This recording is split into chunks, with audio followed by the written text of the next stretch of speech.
So, welcome, friends, to my presentation. It's called We Are Trees. From small acorns come wide branches, building community in an uncertain world.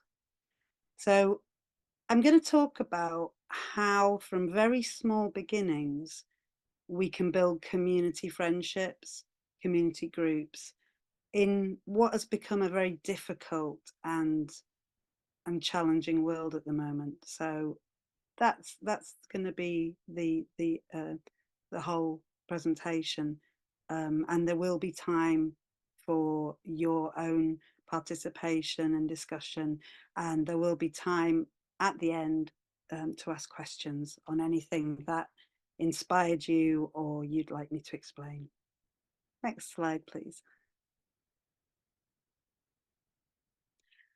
I'd like to start by reading a poem. I think it encapsulates very well the themes that I'm going to be talking about this evening. It's by William Carlos Williams, and it's called Winter Trees. So I'd like to read out the poem, and then there'll be a very brief moment just to reflect on the poem and what it means for you. All the complicated details of the attiring and the disattiring are completed. A liquid moon moves gently among the long branches.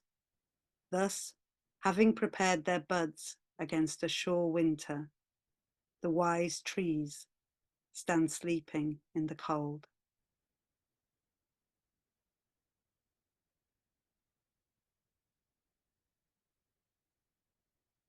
There may have been several lines that stood out for you in the poem, and you may have been struck by certain images in it, but one that really stood out for me is the line, thus having prepared their buds against a sure winter. It's a fascinating image, but it's also one I think that prepares us for what I'm going to discuss tonight. The idea that challenging conditions or challenging times may be coming, but that if we prepare, we can expect a flourishing and we can hope for a flourishing. And that's something that I'd like to focus on tonight, is the idea of having something very closely tied up, which you can then allow to flourish in its own way. And the way I'm going to do that is I'm going to talk about a local stretch of woodland that inspired me for the project. So if I could have the next slide, please, that would be great. It's called Western Woods. Some friends might be familiar with the woods. If not, it's in West Yorkshire. And I heard in 2023 how Western Woods was bought by the residents in the market town of Otley in West Yorkshire. And in just over 5 weeks, through local wildlife groups and environmental groups pulling together in partnership, crowdfunding, and a philanthropic loan, the money was actually raised to buy the land for community use. It's a really impressive story of people using their collective power. But first, I had to ask why this story affected me so deeply. And what it is it wasn't just the vulnerability of nature. It made me think, well, what would have happened had the woods fallen into other hands, maybe not so benevolent, maybe if it had fallen into developers' hands or been used for something that people weren't happy with. And it made me think about the fragility of our communities and all of people that live in them. And it also reminded me how vulnerable I had once been. And I think that's why it affected me so deeply. If I could have the next slide, please. I'm going to share with you something about my own life that I think is integral to what I'm going to discuss this evening. I don't tell a lot of people about this, but I think I'll share it with you this evening. In my early 20s, I was homeless in London. Barely past 21, I had a 3-month-old baby and nowhere to go. When my landlord moved unexpectedly back into the flat I was living in and served me notice, I found myself with nowhere to live. I didn't have enough money saved to pay for a new place or find a large deposit. I was fortunate in that a friend of a friend stepped in at the 13th hour and put me up in her spare room. It wasn't ideal, bringing a baby up in a string of strangers' houses, but I got by. And then I was housed in temporary accommodation. For a while, life was reduced to a mattress on the floor and borrowed furniture. Money was tight. I often used to replace my lunch, even my dinner, with a bowl of porridge. The curtains in the flat didn't meet the windowsill, and I had to keep my clothes in bin bags. The stairs were steep, they were difficult with a pushchair, and next door the people loudly argued each evening. The only place where my son could learn to toddle was a communal backyard where the washing was strung. It was concrete and there weren't any trees. Slowly, things got better.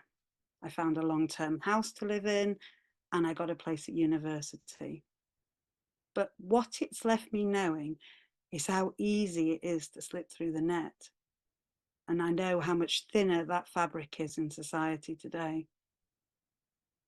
The 5 projects in this presentation all deal with issues that have impacted my life: relative poverty, isolation, and insecure housing. Climate change, though, is affecting us all. So what I wanted to do for my project is interview 5 community groups who looked at different issues such as housing, food, affordable housing, looking at green spaces. So I chose them carefully, and I'd like to tell you tonight about those 5 people that I met. Each group you meet is strikingly aware of the thin lines between being able to afford food and not, about those who have access to a park or garden and those who do not, and the people who can afford their own homes and those who cannot.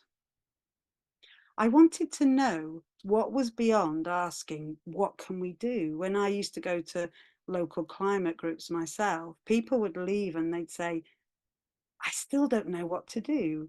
I recycle, I drive less, but what can I do beyond that? And that really was the impetus for my research, was what can we do? When faced with a society that's in peril from spending cuts and ecological catastrophes, what can we do? So tonight I'd like to tell you about the 5 groups that I interviewed for this project. You might feel inspired by the groups as I was to start projects of your own in your own towns and cities, or you might be led to wonder how you or people that you know could become catalysts for change. The first people I'd like to introduce you to is Otley Community Larder. So if I could have the next slide, that'd be wonderful. Thank you, Rachel. So there's 2 people here that work at the larder, and I'd like to tell you about how that started. It's actually a relatively new project. It only started about 6 months ago. So, but it's come along leaps and bounds in that time. So I'm going to share with you my experience of meeting them. It really made me think about volunteering when I went to meet Otley Community Larder. It was on the cusp of opening. And when I was invited to their initial training session, I started to get a little inkling of what it might feel like to be a volunteer. It was freezing cold in the morning I went. It was very early. And I also didn't know if I'd got the right place or if I'd got the right time. And it struck me that I felt for that moment like a volunteer. And it also occurred to me that volunteering and putting forward your time like these people do is a bit like leaping in the hope that somebody will catch you. And that act of faith is a wonderful thing. So Otley Larder was set up to tackle 2 issues: waste and want. Business waste reports that the UK chucks away around 9.5 million tonnes of food waste a year, which is a humongous amount. Yet 8.4 million people in the country are in a state of food poverty. The larder sets itself apart from food banks. So if you're wondering what a larder does and how it's different to a food bank, a larder, you don't need a referral to use a larder. It's something that you can turn up to. You don't need to have been referred by a GP or by a community centre, etc. It's something that you can just turn up to. And it's also on a pay as you feel basis, which I thought was wonderful. So it's you can come to the larder and you can pay whatever it is that you feel able to at that time. And it's also based on the principle of donor economics, which some people listening might or might not be familiar with. Kate Rayworth. It's the idea of a donut economy, of a growth being measured by not by economic expansion at any costs, but looking at how our societies can flourish by repurposing, reducing and recycling. So if you're interested, I do recommend Donut Economy. It's a weighty read, but it's a good one. So the larder's specifically set up on donut economy principles. And also it's set up so that it enables fresh food to be used. You can see there in the picture that there's peaches and bananas and celery and potatoes and things. And food banks, they normally work on tinned or packet food, which is very welcome to people who haven't got enough food at that time or able to afford it. But the Otley Community Larder was set up so that it could offer fresher produce. So when I arrived, I got a really warm welcome. I was a bit nervous, and it was nerve-wracking meeting my first group. But they offered me tea and biscuits, and there was a big flip chart, and it was a really lovely warm atmosphere in the room. And what I saw in that training session was rotas being drawn up for collections of waste food from supermarkets and cafes and bakeries.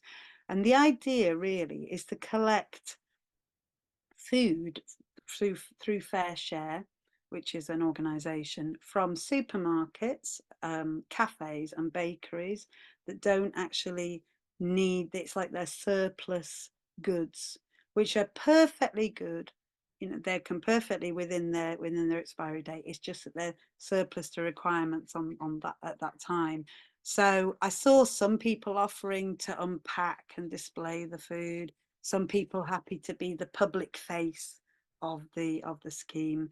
And on that autumn morning, I saw all the nitty gritty being addressed, such as transport and hygiene and the logistical realities of getting a project off the ground. And I'm really pleased to say that 6 months on from the training session, this larder is booming. It's staffed by 30 voluntary workers, and it's in receipt of a grant to employ a paid part-time supervisor. And also they're looking for a grant at the moment to buy an e-cargo bike so that they're not always driving to the supermarket, and they can reduce their carbon footprint in that way. And what I thought was wonderful about the larder is it addresses two vital problems: how to keep perfectly good food out of landfill and reduce our carbon emissions, and also to help those struggling with, as we all know, hugely inflated grocery bills at the moment. So that's Otley Community Larder, which I'm very pleased to say is booming. Next slide, please, Rachel. Thank you. So this is the next people I looked at were Climate Action Addingham, and I also looked at Climate Action Ilkley. So they're both in West Yorkshire. After I'd looked at the larder, I thought about action groups and what an action group does, and how that is set out and how it helps people. So I'd like to share with you about that. I found that at Otley Community Larder, they had a really clear focus and a really clear vision. And I saw that again when I went to talk to the climate action groups. So I'd like to talk about Climate Action Ilkley first, and their wonderfully named, very successful Thingery, which you might be wondering, what is a Thingery? It's a library of things. So I thought it was a wonderful idea, and it's very successful, very well attended.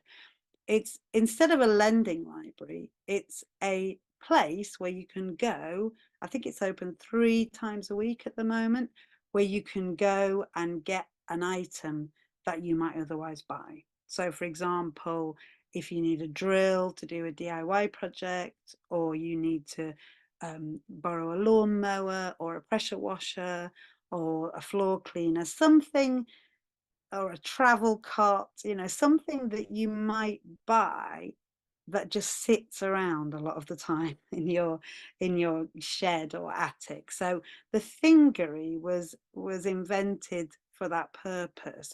Number one, it keeps down carbon emissions because the products aren't being made for so many people. It creates a real sense of community where you can go and there'll be other people there. You can share things.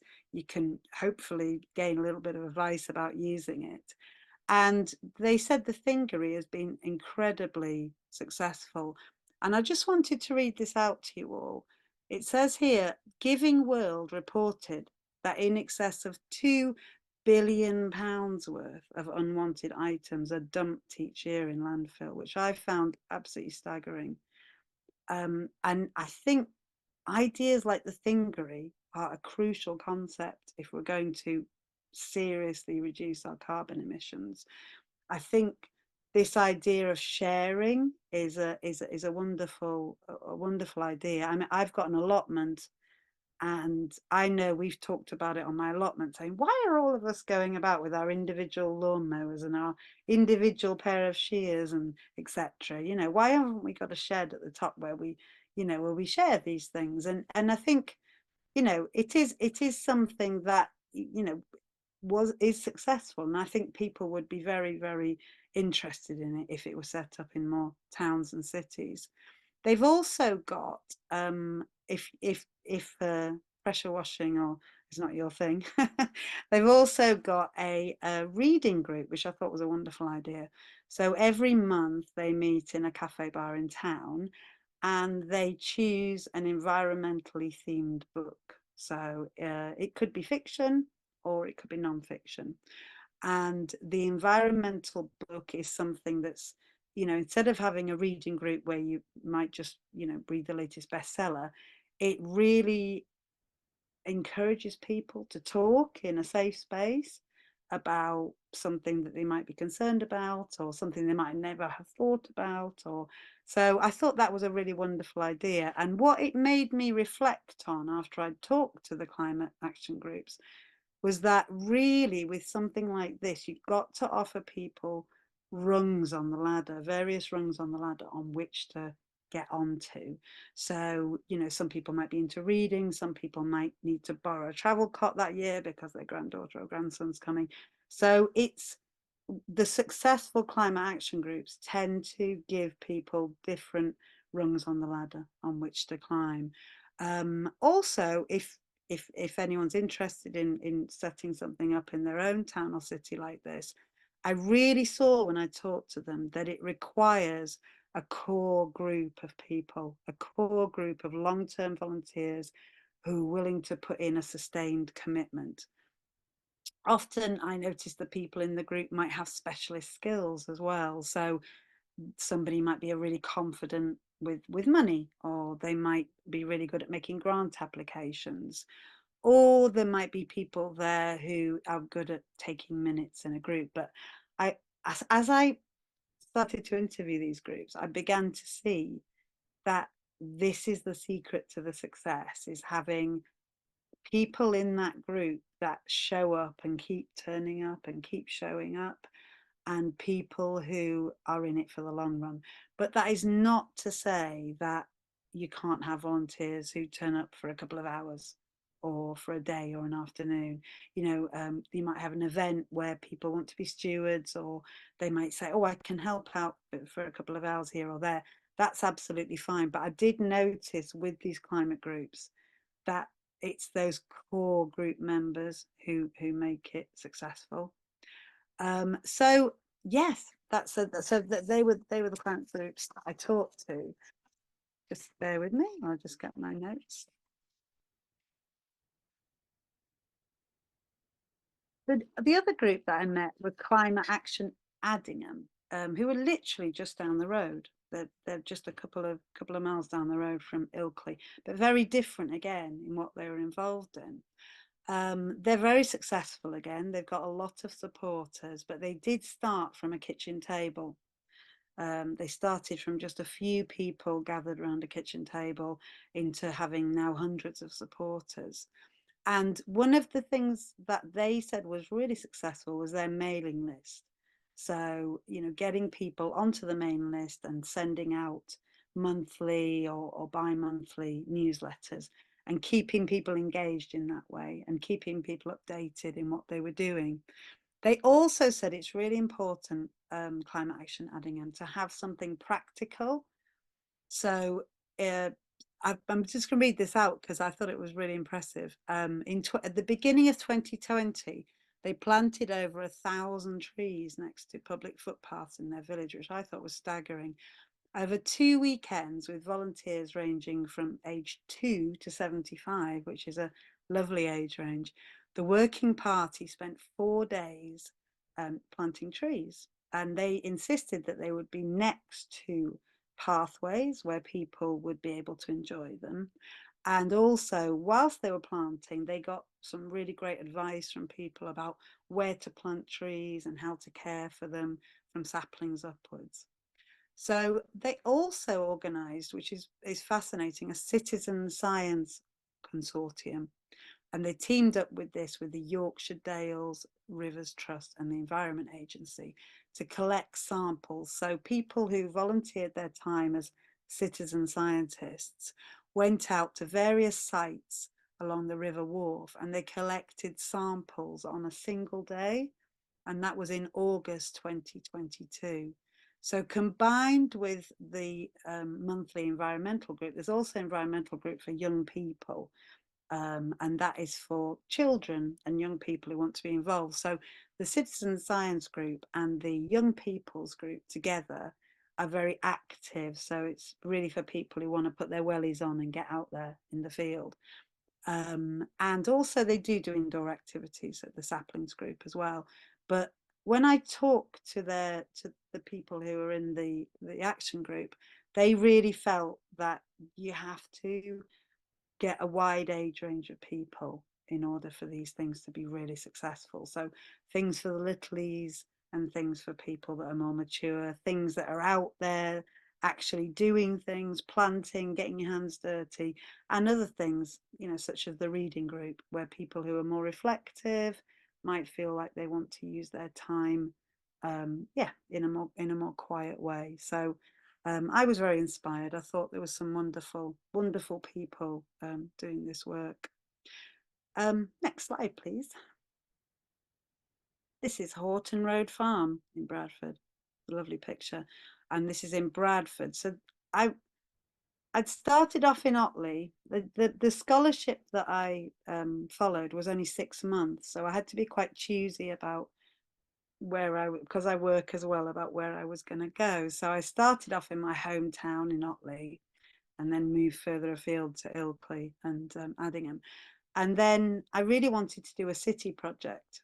So I went to interview people at Horton Road Farm, which you may have heard of if you're from West Yorkshire, which is in Bradford. So I'm going to tell you about their group. So I thought when nature's threatened, our focus can turn to anxiety, but it can also turn to actually growing things and focusing on new growth and how we can initiate that. It'll soon be spring, and perhaps some of us here have thought about going to spend time outdoors or planting things, or we might be looking through seed catalogues, etc. But the pandemic brought to our attention that not everyone actually has access to a garden or a green space. And this is particularly the case in cities. A key report, which was called Born in Bradford, declared that deprived parts of this northern city have more pollution, less access to green space, and greater noise. And the research Born in Bradford also found that in Bradford, 31% of children don't have access to a park near to their house or a green space. So I think living in the city is very different, as you can see from the Born in Bradford report. You know, the poorer parts of the city have more pollution, less access to green space, and more noise pollution. So it's really important when I went to meet the people at Horton Road Farm that these spaces are created, and I'll explain why. So I visited in November. So I started off September in Otley, and then October with the climate groups, and now we're moving on to November. And I went to see Horton Road Farm, which is a very short walk from the centre of the city, and it took me possibly only sort of 15 minutes right from the city centre. And it's located within a densely built up area. It started life as an unloved piece of land, which was taken advantage of by fly tippers. And it was inspired by a Rob Hopkins transition network, which is a fascinating movement, which is looking at more people taking ownership of their communities. And it's been transformed now into 2 acres of land that are open to the local community. So from a rather unlovely piece of land with fridges and whatever, you know, discarded on it, it's become this beautiful space. And it's become a model of permaculture and encouraging positive relationships both with the soil and each other. The Born in Bradford research also recognised that green spaces are essential to our mental health. And as such, the Horton Road Farm offers a mindfulness garden for over 50s. It also offers sessions for anyone who identifies as LGBTQ+ and or neurodivergent. So it's got some wonderful sessions each week where people in the community can go along and develop their skills in gardening and help out, get a hot lunch, etc. They sort of have a little stove that they cook things on. So it's a really, really lovely space. It's also opened up its land to refugees and sanctuary seekers who can help maintain the garden, develop their outdoor skills, and get a hot lunch. And yet, like the trees in the opening poem that I read to you that anticipate difficult conditions, the project is not without its challenges. As well as offering a haven for people to spend time with each other, it's also unfortunately been a target for vandalism, particularly the polytunnel picture, which I took not long after I visited. It was vandalized, the tunnel, and now they're having to build it back up completely again. And it made me think that what struck me is they didn't focus on the damage. They didn't focus on the hostility towards the farm. They posted pictures of them putting it back together again. And they posted pictures of people repairing it. And I thought it was just such a wonderful thing that despite sometimes being the victim of vandalism, what they do is they carry on by saying, look, we're fixing it, we're repairing it, we're carrying on. And I just thought this was a wonderful, you know, analogy. But it also struck me as ironic how close the proximity can sometimes be of the problem to the solution. When I visited Otley Larder, waste and want are incredibly close together, and so a conflict in Horton Road Farm and camaraderie. So I think that's something to sort of ponder and reflect on, is this wonderful motto at Horton Road Farm of even celebrating the challenges and the adversities. Could I have the next slide, please? Thank you.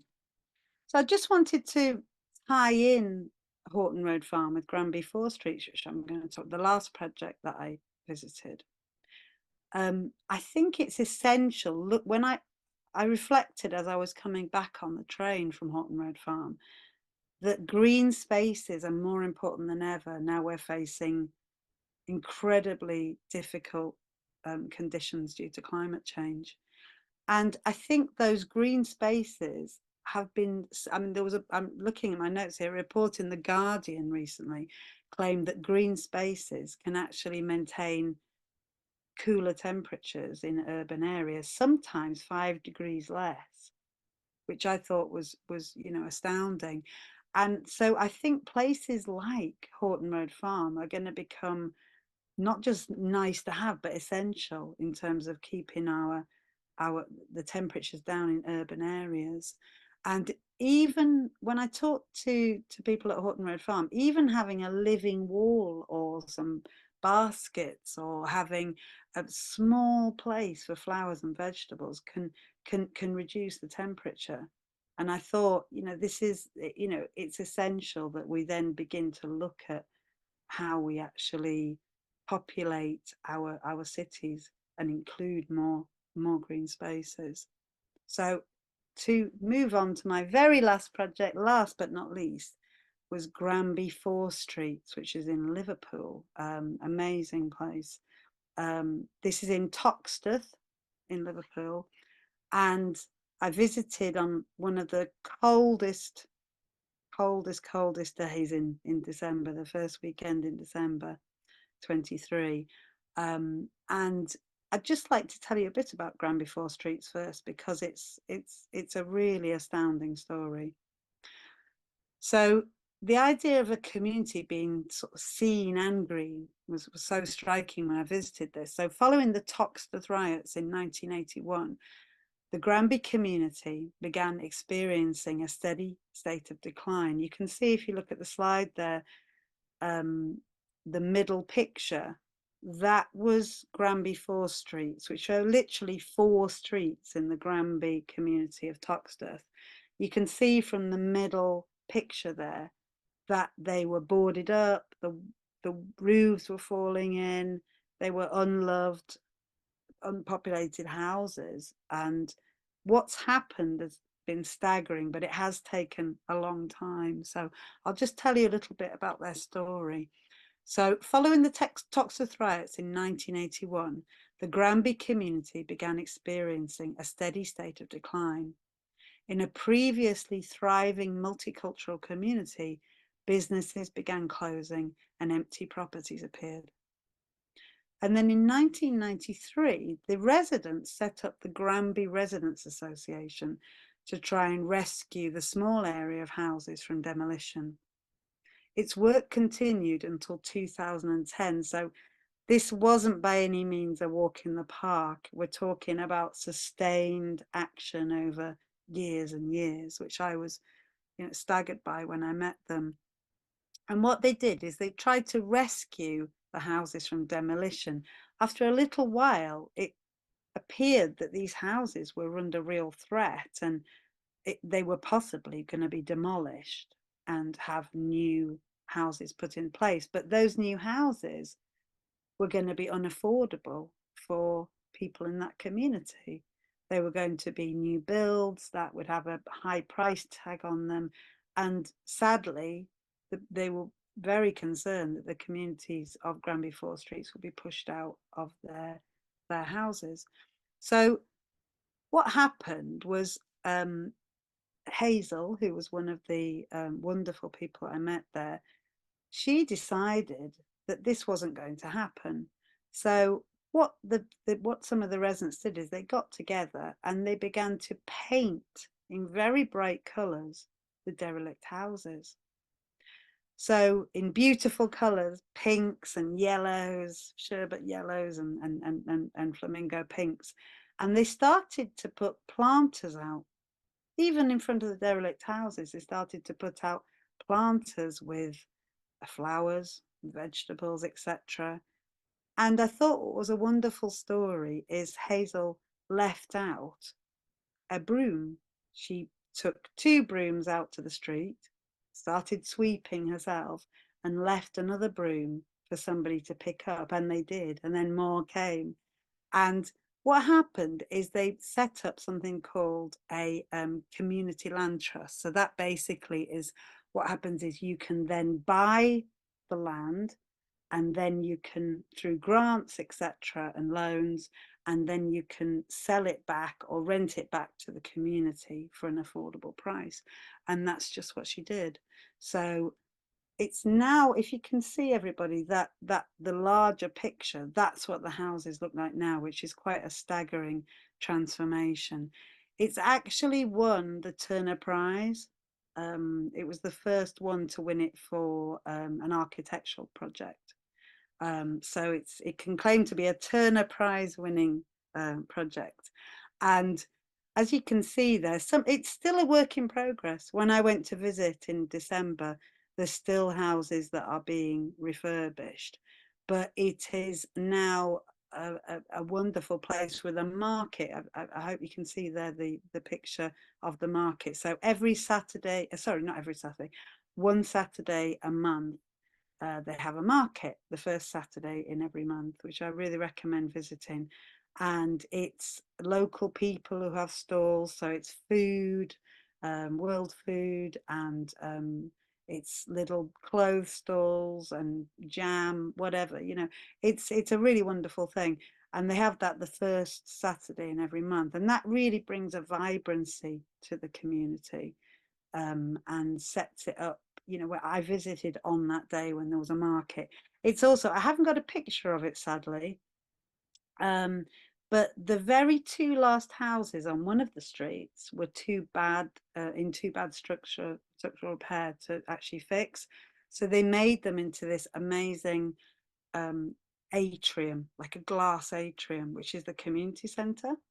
So that's where they have educational workshops and singing, etc.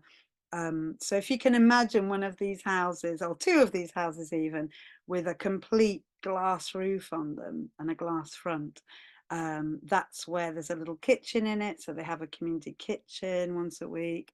They have different classes on, seed exchanges. And when I visited, I was like, this is an amazing, this is how things should be. This is how community should be. You know, it was, you know, focusing on local products at the market. The houses have a covenant so that they can't go above a certain price, so they're affordable. Some are rented, some are owned, but they're always at an affordable price for the local community. And I'd like to sort of, we're going to sort of stop for questions and a comfort break in a minute, but I'd just like to sort of sum up really what the sort of things that have occurred to me. So if I can have the last slide, please, Rachel, thank you. I was thinking about trees and obviously the poem at the beginning, and I was also thinking about how recent news reports, the loss of the sycamore gap tree, for example, in Northumberland. And also there was a news report about Devon, about people who had lost their, some trees that had been felled, some ancient beech trees that were felled almost overnight, and how grief-stricken that community were by losing those trees. And why I started with the analogy of the trees and the poem about the trees, I started thinking about why is it that, you know, what is it about trees that's so profound, and how could I relate that to the groups that I'd met, and how could that be an analogy for growth and change? So I started to think about those people who had lost trees and recently, and about the felling of trees and how that really profoundly affected people. And I thought about it and I thought, well, perhaps the disappearance of trees feels so acute. When we see their demise, we actually see our own plight. And when the tree's gone, perhaps it's as good as part of our own humanity being diminished. And it made me think that trees possibly are our role models. They're, in a sense, they provide a model for how to coexist peacefully. And also, just to sort of sum up, this idea of strong branches formed by community groups made me think that from all the people I met, the word volunteers doesn't really seem to effectively describe what they're engaged in. I see it more like a movement or a stepping up of individuals who are joining together to become a collective. They want to become a part of the solution to the problem, and they're all supporting each other and making an idea that is born around a kitchen table into reality. I thought and I reflected that they're seeking kinder and more inclusive solutions that might not always feel revolutionary at the time. Change might come in the shape of a high-vis jacket worn to collect and sort through waste food. It might come in the attention that's required to detail to complete a grant application or copy the minutes of a meeting. And to sum up, I thought about the work of trees and the work of people within the groups that I met. And the word that kept coming up for me was quiet progress. And I wanted to finish on a writer and broadcaster called Alistair McIntosh. And he reflects in his book, Riders on the Storm, on the word meet. And it originates from the Greek language, and there's no English translation for the word praus. And this word praus describes the union of strength and tenderness. And I think within that, McIntosh is reminding us of the potential of gentle, strong. And when I went to meet these groups, it really bubbled up to me this idea of being strong but gentle at the same time, of having a vision and following that through.